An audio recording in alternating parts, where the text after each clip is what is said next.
অৱশেষত বহিৰাজ্যত সন্ধানহীন হৈ থকা বন বিষয়া ভাস্কৰ পেগু অত্যন্ত দুৰ্বল অৱস্থাত যোৰাবাট আৰক্ষীয়ে গুৱাহাটীত উদ্ধাৰ কৰে।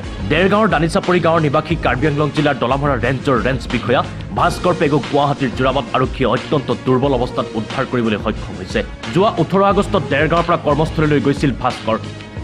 কৰ্মস্থলীৰ পৰা এক উচ্চ প্ৰশিক্ষণৰ বাবে 20 আগষ্টত তামিলনাডুলৈ যাত্ৰা কৰিছিল বন বিষয়া ভাস্কৰ পেগুৱে। 24 আগষ্টত তাত উপস্থিত হৈ তাৰ পৰা ফোনযোগে বাৰ্তালাপো কৰিছিল পৰিয়ালৰ লগত। কিন্তু 25 আগষ্টৰ বিয়লি 4 বজাত বজাৰ কৰিবলৈ ওলাই যোৱাৰ পথতেই সন্ধানহীন হোৱাৰ খবৰ আহি পৰিছিল পৰিয়ালৰ লোকলৈ। পৰিয়ালৰ লোকৰ লগতে সন্ধানহীন হোৱা বাতৰিয়ে সকলোকে মৰ্মাহত কৰি তুলিছিল। পৰিয়ালৰ লোক তামিলনাডুলৈ সন্ধান বিচাৰি গৈছিল যদিও কোনো সন্ধান পোৱা নাছিল ভাস্কৰ পেগুৰ। অৱশেষত গুৱাহাটীতেই সন্ধান ওলাল বন বিষয়া ভাস্কৰ পেগুৰ। যোৰাবাট আৰক্ষীয়ে পৰিয়ালৰ লোকক গতাই দিলে বন বিষয়াগৰাকীক।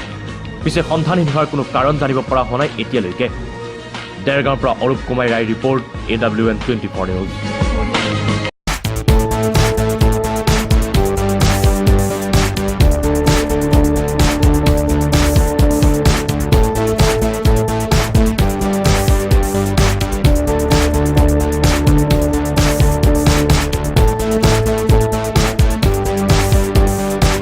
সকলো ধৰণৰ নিত্য ব্যৱহাৰ্য ইলেক্ট্ৰনিক সামগ্ৰীৰ নিৰ্ভৰযোগ্য প্ৰতিষ্ঠান হ'ল তামান্না ইলেক্ট্ৰনিক্স এণ্ড হাৰ্ডৱেৰ।